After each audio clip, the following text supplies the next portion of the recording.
Hello, magandang umaga, tanghali, hapon, gabi sa Virgo with the water elements, Lola Baby po. Yan ha, okay.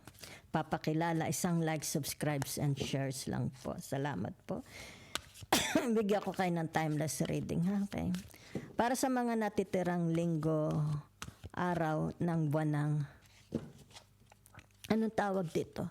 June. Yan ha. General po ito, hindi po ito personal or private reading ha. Kaya so narito yung tinatawag, your first energy is the magus. Okay? Ibig sabihin nito yung tinatawag na the magician. Okay? So ano ito? Tinatawag indolence. Ano baga ang indolence? Sandalit, narito yung aking kodi ko. Ano ibig sabihin ng indolence? Slow and lazy. Inclination is sloth. Okay?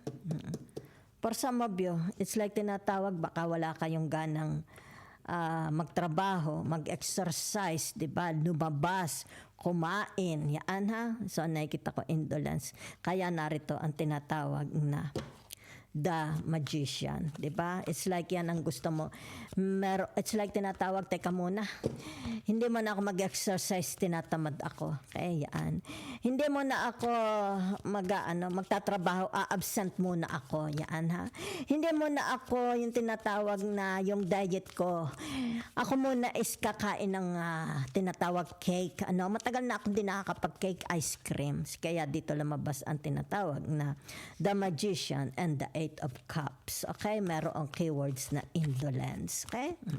Maring sabihin nyo naman dito, teka muna, ako muna itutulog. Di ba? Maghapon na akong tutulog para ako'y makarecover. Maring for some of you, tinatawag na tinatamad kayong magtrabaho, mag-imis ng bahay, di ba? So, teka, ako muna di na tutulog ng tutulog. Something like that, di ba? Okay?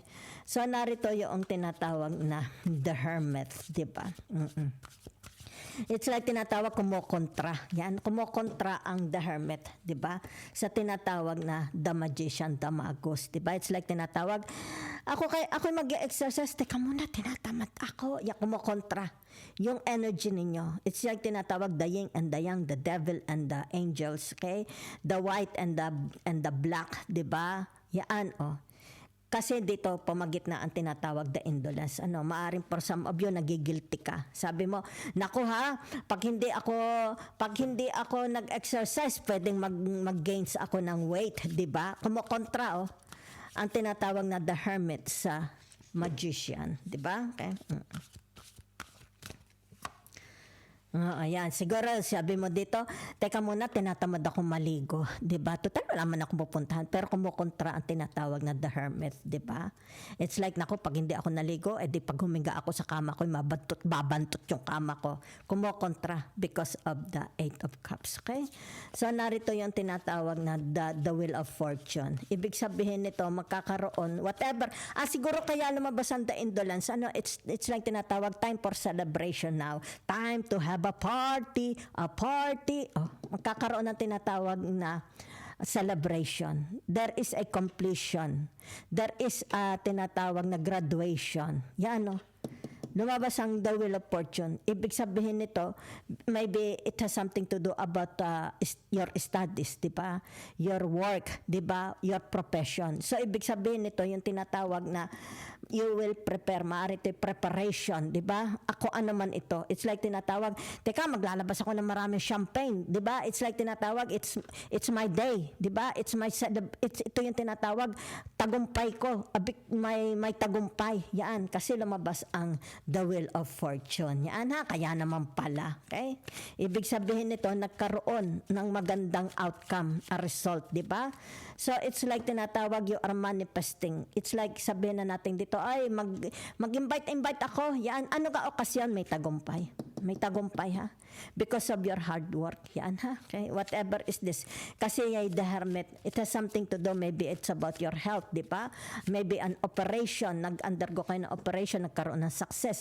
Maybe you went to college, to university, nagkaroon ng success, graduation. Maybe it's about your work, nagkaroon tinatawag na promotion. Maaring dito, sabihin na natin, ikaw isa na-promote, di ba? From secretary, naging CEO ka, masyadong malakas ang lundag. Ibig sabihin sabihin nito, indolence. Ibig sabihin yan yung tinatawag na ako'y nagpawis, di ba? Ako'y nagpawis, so karapatan ko, di ba? It's like tinatawag, you are congratulating yourself, di ba? It's like shapo, yan ha. So nakikita dito yung tinatawag na your strength, di ba? Okay? So ibig sabihin nitong strength na ito, yan na, you are very, very happy. Okay? Kasi it's like nagkaroon dit, tinatawag na because of your patience, because of your self-patience disciplines.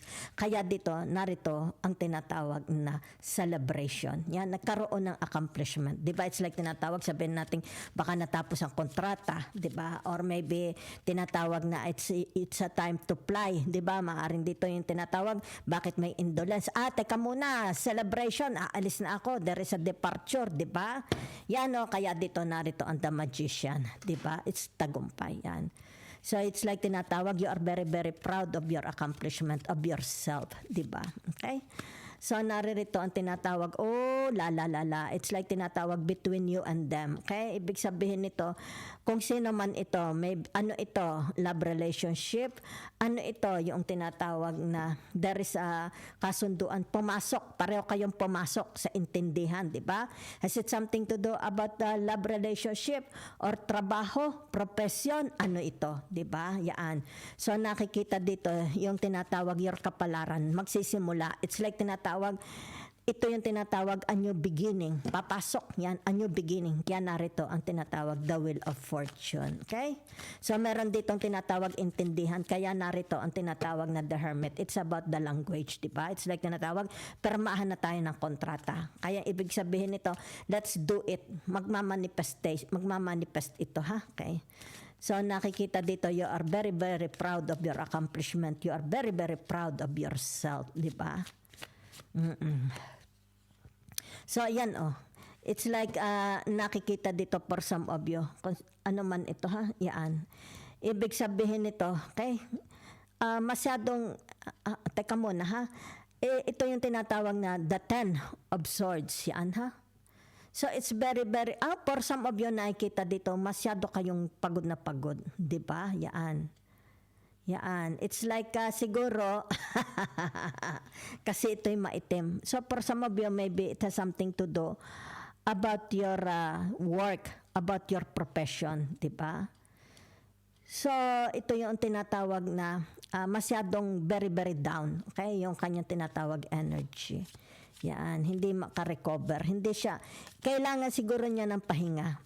Oo, kasi dito yan sa tinatawag, okay? Whatever is this. Maring for some of you, it's like tinatawag na kailangan muna ako magpahinga, relaxation, okay? It's like tinatawag, ako muna ilalabas din, okay? Dahil masyadong very, very exhausting. Yan na burnout. Yan na, kumbaga dito yung tinatawag, maybe for some of you, ibig sabihin nito, kailangan ng inyong body. Okay? Yan. Kailangan ninyo magpahinga. Okay? So, meron dito, ano itong tinatawag, it's going away. Okay? So, hindi ko alam ha, it's like ikaw ba ito or sila, yung tinatawag na may lalabas sa isang relationship. Maybe you will change your career, di ba? Your path. Ibig sabihin nito, maybe it's very, very exhausting. Nakikita dito, the relationship is very, very exhausting. So, ibig sabihin nito, maaring dito, you will decide, okay, to quit. It's like quitting. Okay? Yan. Kumbaga dito, hindi mo na kaya. Okay? Yung tinatawag na kung ano itong responsibilities yan, ha? So, ibig sabihin nito, tinatawag na sabihin na nating termination of contract, di ba? Yan. Or sabihin na nating change of path. Okay? Saan? Is this a marriage or career, profession, friendship? Yan. Kasi it's very, very tiring. Nakikita ko for some of you, okay? So, ibig sabihin nito yung tinatawag, you are not, hindi ka nagre-regret, okay? Sa tinatawag na decision mo, sa tinatawag na the 9 of cups. Yan, okay? Hindi kayo nagre-regret. Yan. Kung ano man itong gagawin mong decision, hindi kayo magre-regret, okay? So, naririto yung tinatawag na, ayan, maybe there is an open doors, open opportunities, di ba? Ibig sabihin nito na tinatawag, you will study it first, di ba? Maybe sabihin na natin, whatever is this, sabihin na natin baka naman kayo ay mag-upgrade, di ba? Ng inyong skills, ng inyong education, di ba? So, whatever is this, ibig sabihin nito, nakapukaw ng inyong atensyon. Kung ano ito nakapukaw ng inyong atensyon na ito, is like tinatawag na gusto mo itong bigyan ng atensyon. Yan ha, kaya dito narito ang tinatawag na the Eight of Pentacles. Yan ha. So, ibig sabihin, kung ano man ito nakapukaw sa inyo, dahil nakikita naman dito, you are working hard. Maaari ito sabihin na natin nag-upgrade kayo ng skills, ng education, whatever, di ba? O, ibig sabihin, magkakaroon ng tagumpay, outcome. Yan ha, yan no. Magkakaroon po ng tinatawag victory. Okay? So if you want a private reading, personal reading, you can contact Nanay Baby. Okay, salamat.